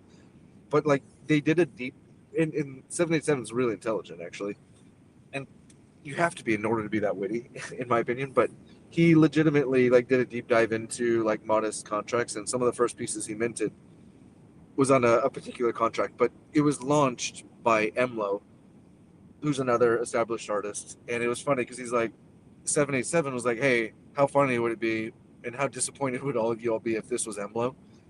And Emlo came over the top, which was kind of a shot at Emlo, but he came over the top and was like, hey, you know, I launched this contract on Manifold or something like that. So all of them like tie back to me, but I'm by no means modest. And so I thought that was like a really interesting thing that, like, again, people are trying to figure out who it is. They're trying to do a deep dive into this, and you know, the history of it all will tease itself out. But Yeah. I think the Oh my punchline God. here is, the Mementos is going to be a really cool journey.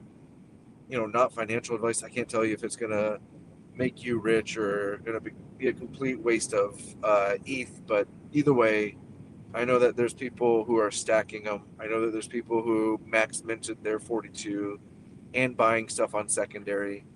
And I'm here for it. I'm here to see what it looks like. And I'm here to, you know, have a little bit of fun along the way. And it reminds me of the good old days when you could have fun doing it. Yeah, dude, I like that. That's why I'm into too, because it just felt fun. It was kind of like you to be a part of the thing, and it'd been a while since I've been a part of the thing, especially in art. And like my favorite era was when art was kind of degen and like exciting, and the mint and the gamified and just all that. I missed it, so I'm in. I'm into, and I'm with you on the ride, and it's going to be a blast. Would be cool to see if he does like an IRL thing at Marfa. I don't know if that's already announced or planned or what, but anything you know about that, and what are you looking forward to? There's there is going to be something at Marfa. I saw it. I think his like master plan. I hate to call it a white paper. I get like the shivers when I say white paper, but he did kind of like a outline, mapped out some stuff, and one of the events was Marfa.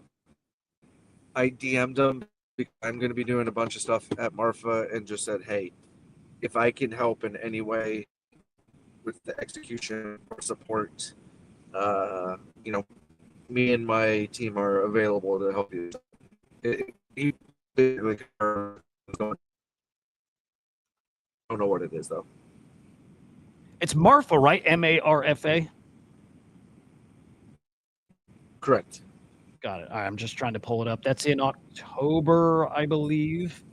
For anybody who doesn't know, big old it's art October, gathering. I think, like 15th to 16th. Okay, good shit. Do you want to give any, like, I think some people here might not know what it is. You want to do a quick TLDR? Yeah. So Marfa is a tiny town in Texas. It's literally in the middle of nowhere, and it's kind of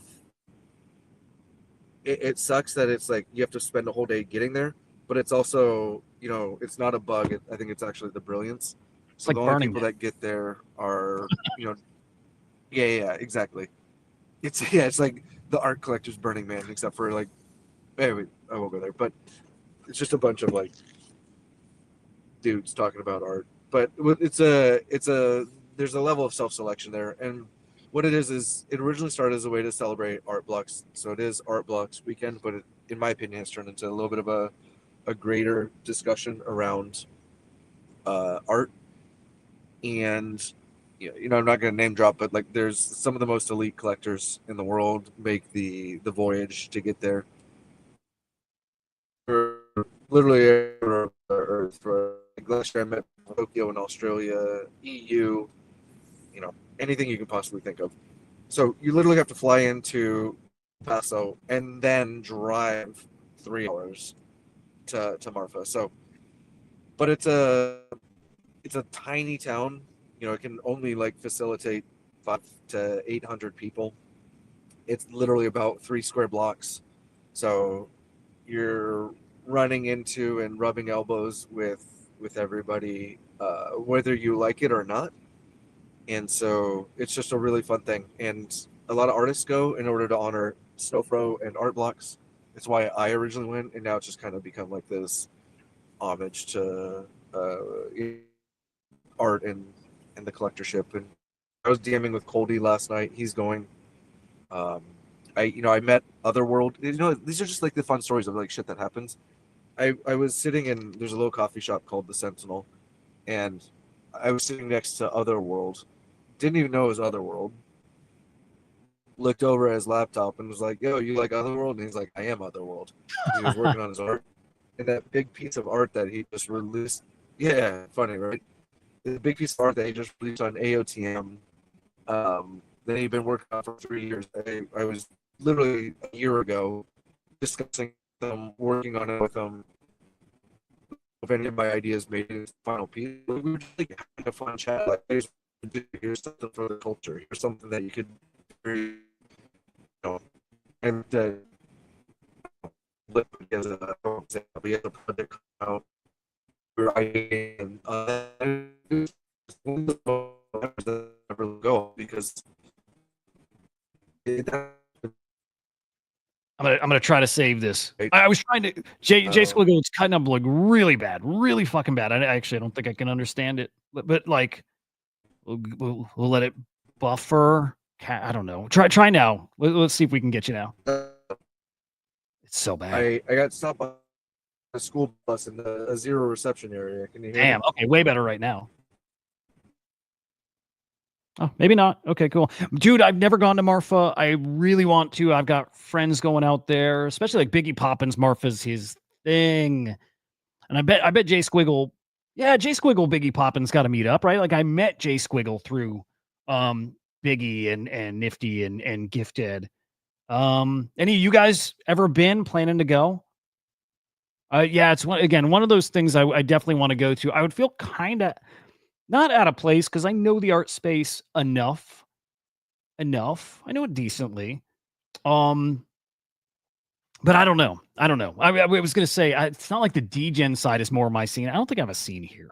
I don't know. It's probably why I just don't go to these things. But like Marfa is something I mean I do want to go. I do. Hey, welcome back. GM, am I back? You're back. Sounding crisp. I had to go through the app for some reason. The web version shut down on me. Oh, weird. Okay. Oh, there we go. That's wild meeting. I don't even know that artist, by the way. What was it? Open World? Otherworld. Yeah, really dope artist. I think the X handles like Underworld XX or something like that. Okay. Oh, I got to check him out. No, it's cool running into somebody and just the way you connected is super cool. You going to meet up with like Biggie Poppins out there? Yeah, of course. Biggie's he's one of the good ones. I can't speak highly enough about Biggie, but yeah, dude. And speaking of Marfa, 8nap's going to run a series of different community events. So Thursday night, I'm gonna have like I have this just amazing Airbnb that's like it used to be an old general store, and so they converted it into a house. And I won't say who, but it's the private home of like this really famous chef. And so it's just like a really, really great community place. So I'm gonna host a couple community events, do like a taco truck, and just one of my favorite things about Marfa is exactly what I just talked about, like the casual encounters. And so my goal is to facilitate an environment where people can meet and talk and let these like natural connections really start to manifest. Man, cool as hell. I love it. If you guys are into art, you should definitely consider going out. If you can still go, I don't even know. Are there tickets for it, or you just show up? There's no cost. You have to register with Art Blocks in theory, but you can just show up too. Nice. This year they do have like a $270 like prize bag type thing where they can. So this is the first year that there's like technically a cost, but it's like optional whether or not you want to get like the swag bag. Gotcha. That's pretty cool. I like it. All right, I want to give you a few minutes just to talk about anything going on you and 8nap art. I did want to get into some drama, but we'll save that for another time. But like the man Brandon Walsh is crashing out on the timeline today, which is sad to see. He's pretty damn cool. And then even a couple months back, Gary Cartledge, I think is the name, and I used to collect him, but he fucking went off the deep end and said he was gonna dox Xcopy and shit like that. Some of these guys are not doing well. I wish them all well, but was kind of bummed to see Brandon crashing out this morning. He's cool. I like his art. Yeah, look, I think that the reality is that I advise a lot of my artists about this. Is like it's it's just like the lottery, right? Like when you know somebody who comes into the lottery and then they're like broke 3 years later, you're like, how the hell did you do this? You know, with the artist, like capital management is critical. And I'm not saying that this is the case of that individual, but you know, the space is ruthless. In you know discovering and defining how you want to like navigate and how you want to you know show up every single day, I think is a very important construct. And that's not just exclusive to artists. I think it's like for you and me as builders, like we're gonna get shade. Some people aren't gonna like us. We're gonna do some stuff right, we're gonna mess up. Like that's life. And like how you want to show up every single day, I think is like a important part to define. Like I'm semi in on, you know, I'm not on camera today, but I am, you know, other days. But at the same time, I think it's important to, you know, I'm a big proponent of, and one of my life ethos is like create the environment, the community I want to be a part of. And, you know, if you get caught, my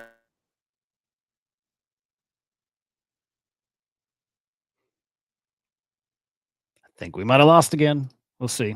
I keep thinking I'm killing it with the browser, like too much going on. We got you, Jay Squiggle. We'll see. We'll give it a minute again. Finny, I'm looking at the chat. I see some of the Finny news. Virtuals. Let me see here. Virtual sent them to AI rocket to airdrop to pre-sale participants. Okay, hang on. So they got their tokens now. Let's go peek while we wait for Jared to come back. Oh, yeah. Okay. So they got their airdrop. Got in the hands of the pre-sale participants, and they're out. And now we grind back up. Interesting. I'm curious to see. did I bug out again? Yeah, you were gone. What is going Yes. on? I was grandstanding about artists and showing up, but God damn it, dude. dude, I don't know what's going on. I'll run it back if you want. Nah, it was a moment, but yeah, I think it's more. I was like, man, Hudah just letting me go. I would have, I would have, but yeah, no, we I didn't hear know, a I thing. know. Do you have a moment to? Am I able to lean into some of the art and the 8.5 stuff? That's exactly what I want. So please do.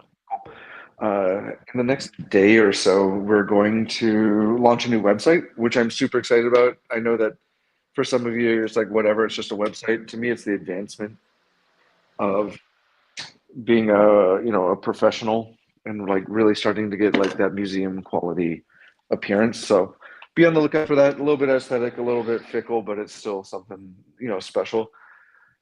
But we have some like really great drops coming for the rest of 2026. If you're interested, be on the lookout. It's going to be there's a really great AI artist named Macbeth coming up in the website's not live yet, just for the record. What you see up on screen is still kind of the archaic version, that was launched 2 years ago.